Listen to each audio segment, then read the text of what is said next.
we have seen Dune Part 2. It is 10:52 when we are recording at night. We got out of the movie about 10 o'clock, so we're less than an hour out of getting out of Dune Part 2. And Ricky Flicks, freaking special. Freaking special. We looked at each other when we left the theater, and we were both in a gasp by what we witnessed. We're going to go through initial reactions, Ricky Flex, but how is your mental state right now? Directly out of the theater and now recording for this spoiler-free review. I'm in shambles. I I'm not gonna lie, I am in shambles. My head is fried. I First off, that blog I wrote back in 2020 about not reading the book, or you should not read the book before seeing the movie. That has held up for me. I am so happy I did not read this freaking book. At least yet. Yet. The twist, like this movie is special. It is one of the best sequels of all time. This will, if they could land a trilogy here, which I think they'll do, this will be up there with Lord of the Rings. This is going to be insane. I This movie is crazy good. The hype is real. I still won't put it ahead of Empire Strikes Back or Dark Knight, but every other sequel is in contention. It could be top five. Like, I won't say easy. Again, I haven't done any research since seeing this movie less than an hour ago, leaving the theater. But wow, special is the right word. This was a spectacle, cinematic event. I am so happy. But yes, I am. My brain is fried. You can see in my eyes. This movie got me.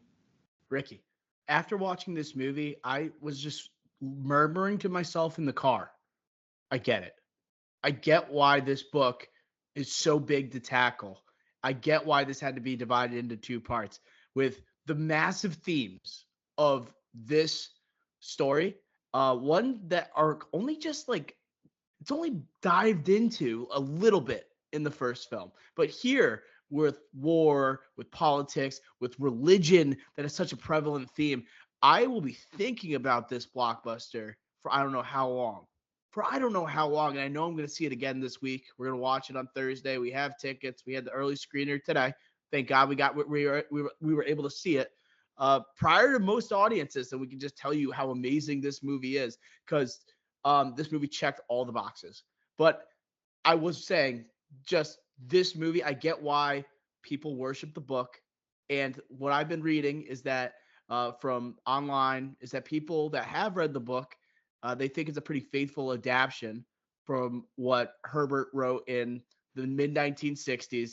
And I kept thinking to myself, what is the experience like for someone who's read the book versus someone who hasn't? So I think Ricky Flicks on Thursday, we should potentially have someone on that has read the book because I feel like you would have a blast if you know this story, if you adore this story, you see adapted in full compared to the 1984 film that wasn't broken up into two parts, right? From David Lynch. And then you have people like us who love Denis Villeneuve, who love the actors that are part of this universe, right? A part of this franchise. And you don't see, right, a twist necessarily happening that you get to enjoy in this movie. But I Multiple. thought multiple twists. But I thought checking all the boxes, like the writing, they planted seeds where it wasn't too shocking and it made sense. The acting was superb. The core three performances between Chalamet, Butler, and Zendaya, holy shit. Those three were on another level. It brought it that you usually don't see in a blockbuster. Hans Zimmer, once again, I'll be thinking about the ending score, the ending scene of this movie for a long ass time. Um, and then Denis Villeneuve. Denis Villeneuve, just a visionary. And I'm starting to see why people made those Dark Knight comparisons, Ricky Flicks. I really am starting to see, right? And you seem like you're already ranking it in the pantheon of greatest sequels. But let me just tell you before I pass it back to you, this deserves the comparison to The Dark Knight. Why? First movie, right? Dune Part 1, technical's great. People think it's an amazing first installment, but the way they ante up the second film, the way they just go balls to the wall and say, we are going to make that first movie look like a JV movie. compared to what we're bringing here. Batman Begins comes out. We're like, oh, okay, this is a great restart, right? We got a talented director with Christopher Nolan. We got our Batman, right, with Christian Bale. But let's ante up with the Joker with Heath Ledger, right? Let's bring elements to a blockbuster that you don't typically see and that you'll be thinking about, and it's going to be discussed for decades. That's what it feels like we got here, Ricky Flex. We got a movie that somehow makes Dune Part 1 look simple compared to what we got here. I totally think this was like an injection of steroids that went from Denis Villeneuve right into this film. Yeah, it definitely up the stakes have never like they up the ante. The stakes are high, and I think a lot of complaints about the first one, the lulls, the sometimes boring at times, a lot of exposition, and we were talking about before like how we think it did a good job when you have to give us so much information about so many different worlds and houses and things like that, the politics of the situation, technology, whatever, right? We think it did a good job, but here. Again, this movie was a continuation of the first one. It starts almost immediately after the events of Dune Part 1. Pretty, like, almost maybe the same day, So if you watch Dune 1 the same day as you're going to see Dune Part 2, I highly recommend that. It's like one movie, Dune Parts 1 and 2. It's like one whole movie, in my opinion. But pretty much after we get through, like, the first 25 minutes, then it's a truly, like, kind of like, holy crap, we're, like, the next 2 hours are going to be insane.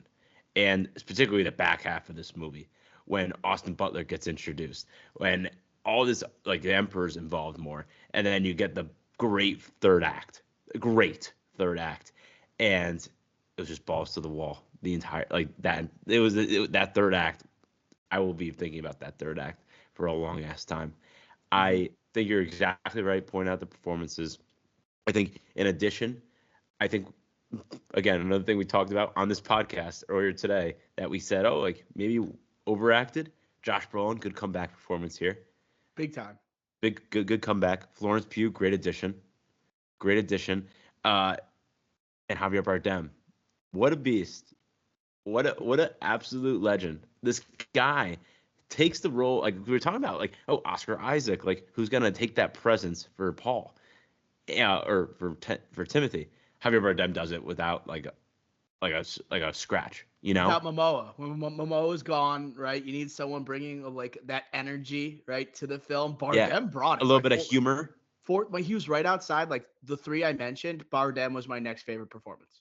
Yeah, like we were talking about the first. Were we talking about this, or I was talking about someone else? The first one like isn't that funny. Like Momoa has a couple funny parts, but other than that, kinda. Yeah, Brolin a little bit. Yeah, we were talking about it. Again, my brain is fried. But there was like laugh out loud moments in this movie I did not expect to come. I just did not see it coming. And I like the whole theater was laughing multiple times. It was hilarious. Obviously, it's not what you're gonna be thinking about when you walk away from this movie. That could be a key takeaway. But I was shocked how funny this movie like was at times, and Javier Bardem was at the heart of it for most of those times. Yeah, no, you got only a little flavor of him in Dune Part 1, and you see like his attitude, and he kind of turns the role a little bit as you get to know him, like totally hits a more comedic tone, right, with the performance. But talking about some other performances here, Ricky Flex, like no one really stands out from Dune Part 1. Right? We have fun with Jason Momoa. He does his thing, right? He knows his job and he does it really well. But no one else really stands out. It's a lot of our favorite actors. Chalamet's solid, right? Yeah, Oscar Isaac's solid, but no one's really jumping off the screen. Austin Butler jumped off the fucking screen, dude. Like Ricky, there was a baby in our theater, packed IMAX. Oh, theater. We didn't even talk. We'll get to our theater experience. We'll get to it, but there was a baby a couple rows behind me. And the first scene with Floyd Rafa, I'm not going to go into details because it's spoiler free, but the father carried the baby out immediately after the first scene. That tells you all you need to know about how scary, how violent he is in this movie. And he absolutely goes for it. I've never seen Austin Butler go for it like in this manner. I didn't know he had this in him. I thought the voice worked. And dude, this guy, he just embraced that gladiator type of mentality, but also being a complete sicko at the same time. right? You miss him when he's not on screen.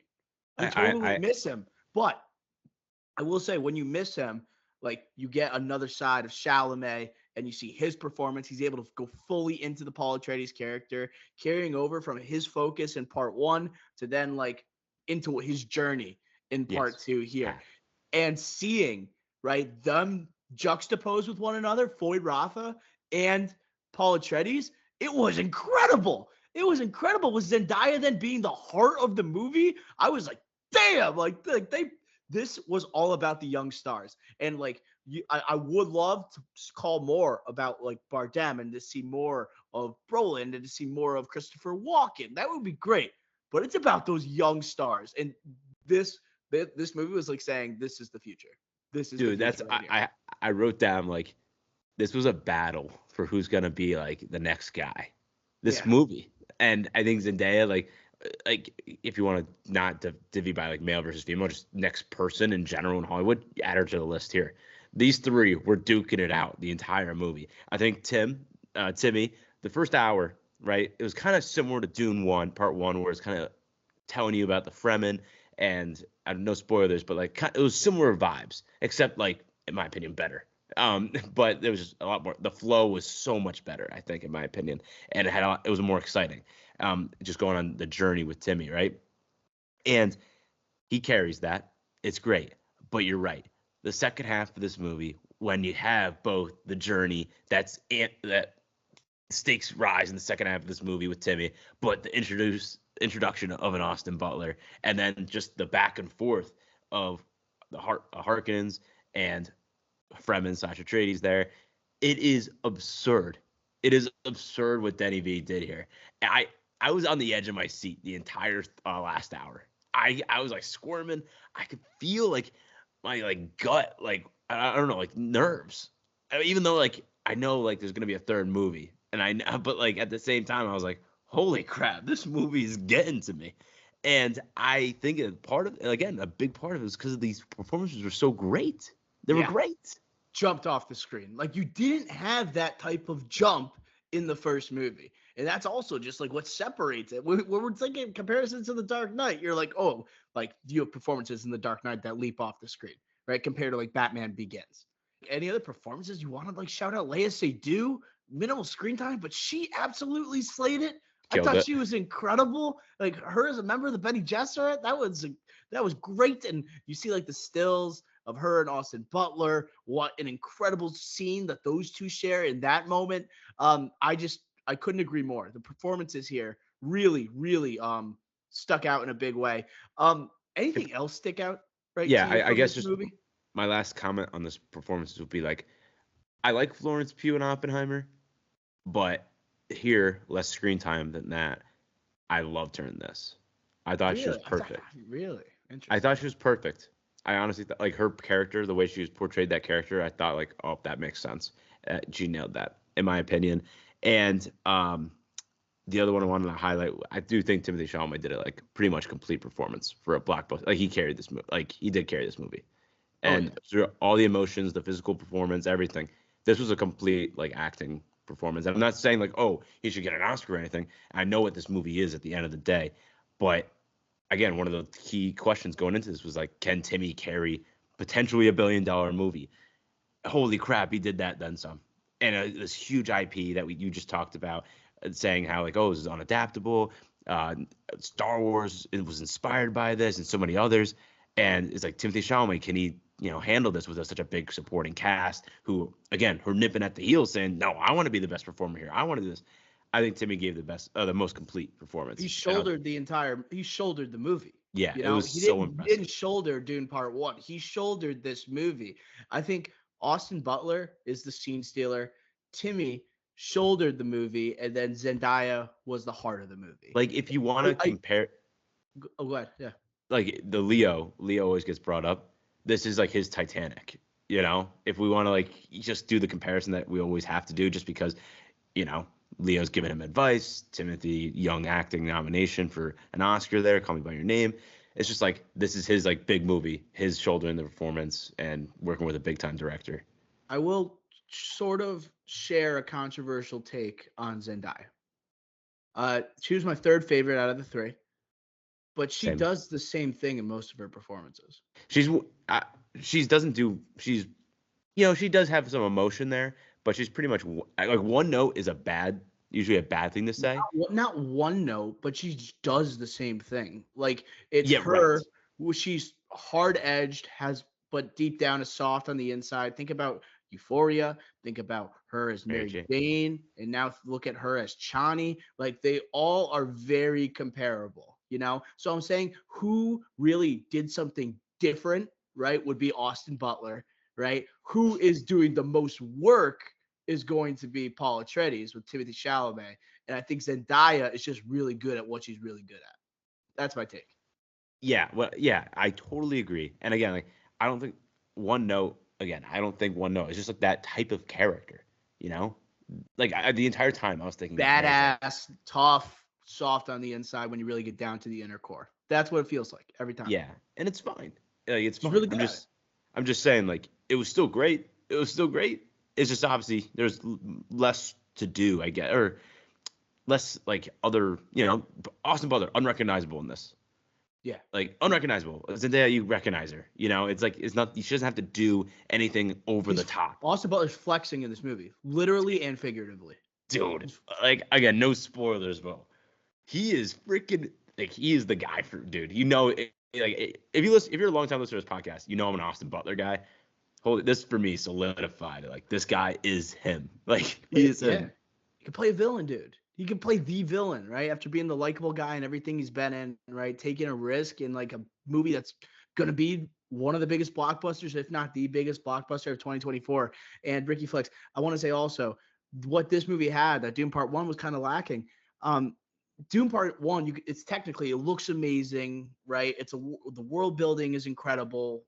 When you go to these planets, you go to Arrakis and you see right these landscapes, awesome. But what this movie has, freaking moments. This movie has moments, and I won't jump into all of them, but like from trailers, sandworm moments, right? One specific comes to mind. You have the duel between Austin Butler and Timothy Chalamet. That comes to mind. Gladiator sequence with Austin Butler, right, in front of Baron Harkonnen when he's vaping, Like there are like time after time, I was just saying, I'm going to be when this movie eventually, like these clips hit YouTube, I'll be watching these all the time, you know? And I think I think it's coming out and streaming very soon, actually, after its release on April? Max. It Was was it like April? it's in like 2 months or something like that, maybe even a little bit less. But it's just the moments, the high stakes, and is weighing on the performance rather than just the cinematography, rather than just laying upon the score. It just felt like they let the actors shine. But then when you combine all the technical elements that made Dune so special, it leveled up the movie, bro. It just leveled it up. Did you find the same thing here? Yes, completely. Like the first one, like you said, like a lot of visual effects trying to like say like, oh, look how the costume design, the set design. Here's like it. All right, let's focus on the story now and these performances and like the action sequences. Let's focus on the sexier stuff. And that's what makes a movie so rewatchable. And that's what makes a movie iconic. And this movie is going to be iconic and Yeah. last the test of time because of those moments on top of the masterwork of a Denny V and his technical staff. You had the moment and the story that was able to adapt to the big screen and make it a cinematic moment. That's why this movie is one of the best sequels of all time. And I I'm just again, less than an hour after, I don't think this is an overreaction. Usually I'm like, oh, like maybe I'm overreacting. I'm like pretty set in stone. This movie is freaking incredible.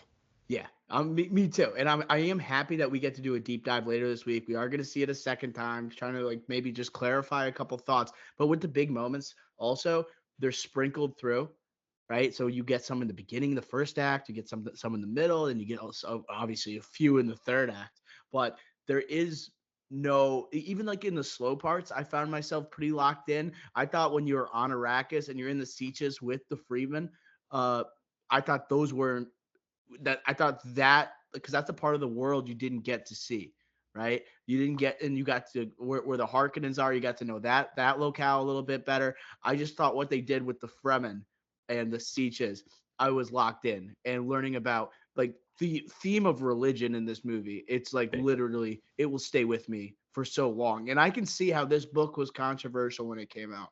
I Yeah. could see that 100% with like Catholicism or Christianity at the time, right? How popular going to churches and things like that. I can see people reading this and being very upset. And that's just a little taste for what the movie's going to bring, and its ideas on profits. It's going to be interesting to see other thoughts on this movie. And we're going to hear your thoughts. Please, after we post this, make sure you guys tweet at us on your reviews, talk about it. I want to hear your thoughts on the film. And if you read the book, definitely want to hear your thoughts too. But I Yes. think we should Let us know. give some initial scores here, and then we can watch it again and revise if we need to, Ricky Flex. But what did you give Dune Part 2? Dude, initial score, I'm going 95 to start. It's like, that's crazy to say, man, but like, this movie's incredible. I think like the moments, like I think a big difference in the first one too, in this one is like I was watching the first one with Mrs. Flex, and she's seen it before, and she's a Dune fan, but it was in the middle of the day, she fell asleep during the movie. This one, I'm confident if it's ever on TV, she's never going to fall asleep in this movie. Can't. That's like you can't. It like even in the quote unquote slower times, it's like it's incredible. I cannot like stop saying it. It's just I'm so happy. This is the year of the blockbuster. We talked about Deadpool 3. And then you look at like the bigger blockbusters that, similar to this, Oscar Beatty, Gladiator, George Miller Furiosa. It's gonna be like a blockbuster best director. It's gonna be tough to beat this. I don't know how you're gonna beat this. I think the closest we're gonna get is Gladiator Part 2. Yeah. By like the size of the film, the actors in the film, the filmmaker, like everything that goes into that, the production ballooned to over $300 million, right? It's got to make, right, probably around $1 billion, right, to be relatively profitable. I'm interested to see how that one's going to compete with Dune Part 2, but that's the only one I really give a shot to challenge this movie in terms of like how good the movie is, but also like I think there's gonna be a lot of people who see this movie. The word of mouth is gonna be incredible here, Yeah, and this it's is got the hitting the star over. power. Yeah, it's definitely gonna hit the over. Ricky Flex. I'm going with the 97. I'm going with the 97 to start. And my flaw, it really can only be described in the spoiler review. So make sure you guys check. Yeah. It's just you mentioned there's twists and turns to this movie, right? Whether they feel earned or not, I think is a huge part of my score. Whether I just give it a 98 or 99, but right there, it's a 97. This is like as good of a sequel as you can have, as great of a follow up to a movie that was nominated for 10 Oscars. Won 6. This one, I guess as we wrap up, is it going to be able to stick around? Do you think this is going to stick around? Do you think it's going to be in the public consciousness? We haven't even hit the actual release of the movie yet. Is it going to be around for a year, for basically 11 months, 10 months into next year's Oscar season? It's too good. Like the technicals are too good. It will stick around and make a run for the Oscars. It's going to be interesting because this is so good. And again, like after the Dark Knight, the Academy kind of changed their rules, opened up to more like receptive to the blockbuster, right? So for this type of movie, yeah. So definitely is going to stick around and be in the race. It's just like, will they reward it with the big awards, directing and Best Picture, when there's a trilogy, right? Because they try to Return of the King that wins, not the Two Towers, right? So it's like, this might be the best movie of the year. This is a lock for. Dude, I'll say right now, this is a lock for a Best Picture nomination. This is a type of movie. Yeah, easy. Dune 1 was nominated. I'm saying we're 11 months, 10 months away from Oscar season, like next year. We haven't even had the Oscars for 2023. Like that haven't even happened yet. But I think this is the weighty, heavy blockbuster, right? Prestige type of blockbuster. That is what the Dark Knight and that expansion was made for. It's this movie.